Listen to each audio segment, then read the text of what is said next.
Génico à votre écoute, présenté par le docteur Joseph Lévy. Bonjour chères auditrices, jeunes et plus âgées. Aujourd'hui nous allons nous entretenir, tu couperas, de l'anatomie féminine. Cela peut vous paraître superflu, mais au cours de notre carrière, on découvre parfois des méconnaissances de la véritable anatomie féminine. Sa connaissance est indispensable pour en comprendre ses défaillances, ses maladies. D'ailleurs, pour ériger un immeuble, vous savez qu'il faut de solides fondations. C'est le cas donc ici. On parle des organes génitaux externes, ceux qui se voient, la vulve, le vagin, le périnée, et les organes génitaux internes, utérus, trompe, ovaire, et on parlera aussi bien sûr des seins. Parlons d'abord des organes génitaux externes. Il faut toujours, quand on fait un examen d'une jeune fille, demander à la maman ou à l'accompagnante d'être à côté de nous pour éviter tous les problèmes éventuellement médico-légaux qui pourraient apparaître. L'examen nécessite que la jeune fille, la femme, se dévêtisse. Cela peut se faire en deux temps. D'abord enlever le soutien-gorge, puis se rhabiller avant d'enlever la culotte. La position gynécologique est toujours un peu surprenante quand on ne la connaît pas. La table d'examen est spécialement adaptée. Elle porte à ses pieds une lumière, loupe, qu'on appelle un colposcope. La position gynécologique sur cette table d'examen doit se faire la femme bien à l'aise, les pieds calés dans les étriers, genoux écartés. C'est au début une épreuve bien supportée pour les jeunes filles, bien supportée pour les jeunes filles. Il faut donc y aller doucement, en expliquant au fur et à mesure ce que l'on fait. Ce que l'on voit d'abord, c'est la vulve. De chaque côté, les grandes et les petites lèvres. Les grandes lèvres sont d'ailleurs avec le clitoris sous l'action des androgènes et les petites lèvres sous l'action des œstrogènes, mais nous le verrons plus tard. Les grandes lèvres bordent la vulve et les petites lèvres sont plus ou moins symétriques, plus ou moins développées. De haut en bas, on découvre le clitoris, le méa urétral qui lui aboutit à la vessie en haut, l'entrée du vagin, puis en arrière la fourchette vulvaire, le périnée et l'anus. Il faut l'oublier car il existe des végétations. Parlons du clitoris. C'est une zone essentiellement érogène, uniquement dédiée au plaisir. Elle est composée d'un bouton, plus ou moins recouvert d'un capuchon, et tel un iceberg, il y a des branches profondes qui enserrent le vagin de chaque côté, de longueur de 4 à 6 cm parfois. Surtout, ce qui est le plus important, c'est qu'il est très riche en terminaisons nerveuses, sensibles au toucher. C'est ce qu'on recherche dans la masturbation féminine, le chaud, le froid et surtout à la volupté. Les organes génitaux externes sont innervés par le nerf pudendal, appelé aussi nerf honteux, une séquelle des moralistes frileux, anatomiste qui ainsi culpabilisait le plaisir. À noter, c'est un petit paragraphe à part sur l'anatomie, que ce clitoris est parfois l'objet de mutilations sexuelles, d'ablations partielles ou totales, plus ou moins associées à des fermetures de la vulve, des lèvres grandes et petites, pouvant aller d'ailleurs, dans certaines communautés, à l'excision. Tout cela pour des motifs cultuels, qui heurtent à juste titre les Occidentaux que nous sommes. La majorité des pays ont d'ailleurs adopté des lois qui condamnent ces mutilations et ceux qui les pratiquent. Sous le clitoris, l'hymen, qui signifie en latin membrane. C'est un reflux de la muqueuse vaginale, situé à l'entrée du vagin, perforé en son centre pour permettre l'écoulement des règles, mais il est parfois cloisonné, voire entièrement clos, donnant en pathologie ce qu'on appelle l'hématocolpose. C'est l'accumulation des règles au moment de la puberté sans qu'elles puissent s'extérioriser. Après les premiers rapports, l'hymen ne présente que des reliquats hyménéaux. Certaines traditions culturelles l'associent à la pureté, à la virginité, à l'intégrité de cette membrane. Et certaines communautés obligent à exposer le lendemain de la nuit de noces le drap ou la chemise de nuit tachée de sang, qui prouverait ainsi la virginité de la mariée et que le mariage est consommé.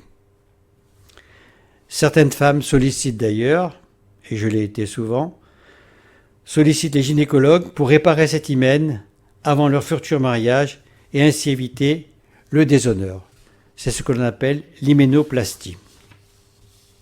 Le périnée, et non pas le pire aîné, comme disait un de mes cousins. Il est recouvert d'une peau, parfois cicatricielle, de déchirure périnéale ou d'épisiotomie. Il va de la fourchette vulvaire à l'anus.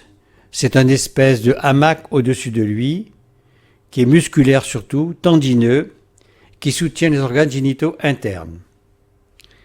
Il s'étend donc de la fourchette vulvaire jusqu'au coccyx et il borde l'anus.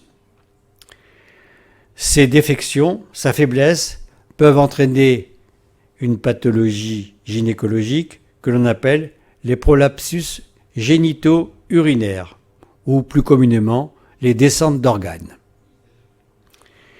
Il doit pouvoir laisser passer une tête de bébé qui fait parfois 35 cm de circonférence pendant l'accouchement.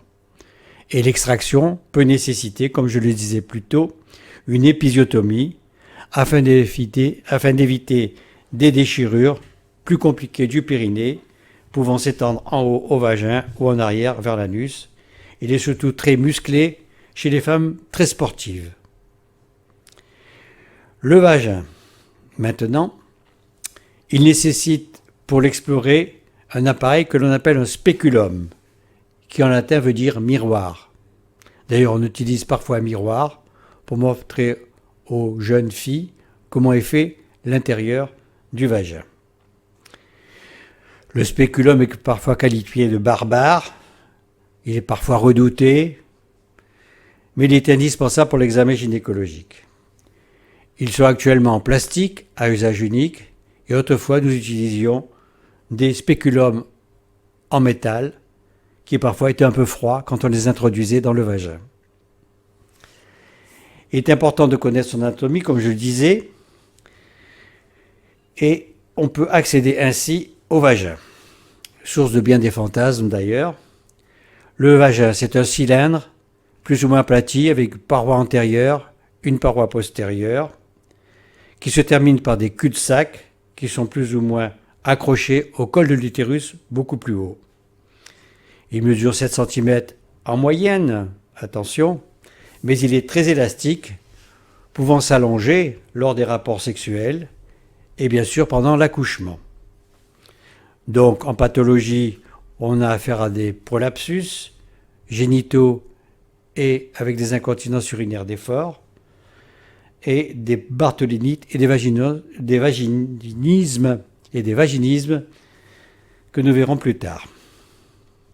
L'examen du col de l'utérus, facilement accessible et sans lubrifiant.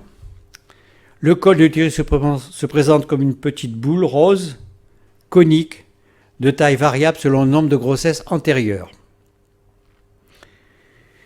Il a à son centre l'orifice externe qui communique par le canal cervical à l'orifice interne qui donne accès, lui, à la cavité utérine où se déroulent les accouchements et où s'installent les dispositifs intra-utérins, c'est-à-dire les stérilés. Il est petit chez la nullipare, ce col utérin. Il est plus ou moins déchiré selon le nombre d'accouchements. C'est sur ce col que sont effectués les fameux frottis cervico-vaginaux. Cela se fait avec une spatule pour l'exocole, la partie extérieure visible, et par une petite brosse pour l'endocole. Ensuite, ces prélèvements sont étalés sur une lame de verre fixée avec une laque ou alors déposés dans un flacon pour être analysés plus communément, surtout à la recherche du papillomavirus. Les femmes peuvent parfois ressentir une espèce de sensation de grattage sur le col. Et ensuite, ces prélèvements sont confiés à l'anatomo-cytopathologiste. L'examen de la glaire cervicale. Vous allez me dire, ce terme n'est pas très alléchant, et vous aurez raison. Mais l'examen de la glaire cervicale est important car il renseigne sur le fonctionnement de votre cycle menstruel et dans les explorations de stérilité. L'observation de la glaire cervicale se situe dans les 24 heures qui précèdent l'ovulation. Elle a une texture facilement imaginable de blanc d'œuf et sa filance, que l'on étudie par une pince longue qui s'ouvre et qui mesure la distance en centimètres entre les deux morts de ce prélèvement. Les spermatozoïdes peuvent y vivre 3 à 5 jours, protégés contre les germes et en les nourrissant de nutriments dont ils ont besoin. Quelle fréquence doit-on faire les frottis? Les 2 premiers frottis à 1 an d'intervalle, puis tous les 3 à 5 ans, selon les signes éventuellement présentés. Mais la plupart du temps, il est plus facile de faire un examen complet à chaque examen annuel. Donc n'oubliez pas de faire vos frottis, mesdames, car ils dépistent les lésions précancéreuses, virales et les cancers du col. La coloration du col après se fait à l'acide acétique, ce n'est pas douloureux, je vous rassure, et par un colorant que l'on appelle de l'ugol, qui est de l'iode, car les cellules riches en glycogène sont avides de l'ugol. Cela permet ensuite, éventuellement, si c'était le cas, de faire des biopsies dirigées sur des anomalies visibles. Passons au toucher vaginal. C'est un toucher bimanuel. L'introduction de 2 doigts recouverts d'un doigtier, plus ou moins additionné d'un lubrifiant, s'associe à un palpé suspubien pour l'autre main. C'est toujours surprenant si on n'est pas averti. Et il est habituel de dire, respirez, ce ne va pas être long. Le toucher vaginal permet d'apprécier les organes pelviens à travers le vagin et son cul-de-sac postérieur qui porte le nom de cul-de-sac de Douglas. On peut ainsi approcher la face postérieure de la vessie, le premier centimètre de l'urètre terminal, le col, sa consistance, sa mobilité, le corps utérin, sa taille, que l'on compare parfois à des légumes ou des fruits, un utérus gros comme un pamplemousse par exemple. Sa position, normalement l'utérus, le corps utérin est antéversé, il se penche en avant et dans certaines situations il peut être rétroversé sans que ce soit pathologique. On étudie sa mobilité, sa sensibilité. Enfin les annexes, surtout les ovaires, que nous allons voir. Vous voyez donc que c'est toute une exploration riche en enseignements. Mais ce n'est pas tout à fait fini. Il manque l'examen des seins, s'il n'a pas été fait en premier avant l'examen gynécologique. Abordons maintenant 2 petites pathologies vulvo-vaginales, la bartholinite. Il existe 2 glandes de Bartholin à l'entrée du vagin, comme les gardiennes du temple. Elles sont munies d'un canal excréteur qui participe à la lubrification du vagin pendant les rapports sexuels. Cette sécrétion des glandes de Bartholin s'associe à une sécrétion aqueuse vaginale sous l'effet de l'excitation. En pathologie, ces glandes de Bartholin peuvent s'infecter et le canal s'obstrue, la glande se boursoufle, elle est douloureuse, remplie de pus. Son traitement est chirurgical, c'est l'incision, avec prélèvement pour examen bactériologique, méchage pour faciliter le drainage. Parfois, malheureusement, il existe des récidives de ces bartholinites et il faut en faire l'exérèse. La deuxième pathologie que j'aborde avec vous, c'est le vaginisme.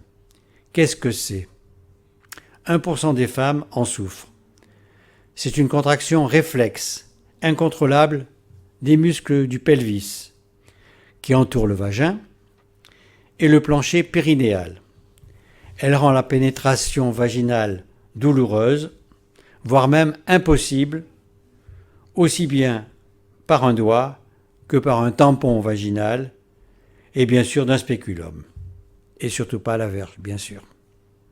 Les causes de ce vaginisme sont la peur, la méconnaissance de l'anatomie, de la représentation interne de ce que vous êtes, mesdames, et par atrophie vulvo-vaginale dans la post-ménopause. Elle est parfois secondaire, malheureusement, à des rapports sexuels maladroits, douloureux, voire une agression sexuelle, si ce n'est un viol. La bonne nouvelle, c'est que ce vaginisme n'est pas une fatalité. Pour le faire régresser, il faut faire prendre conscience de son corps humain à chaque femme qui en souffre, qui doit exprimer ses angoisses à un soignant, soit une sage-femme, un médecin, généraliste ou spécialiste, donc surtout communiquer.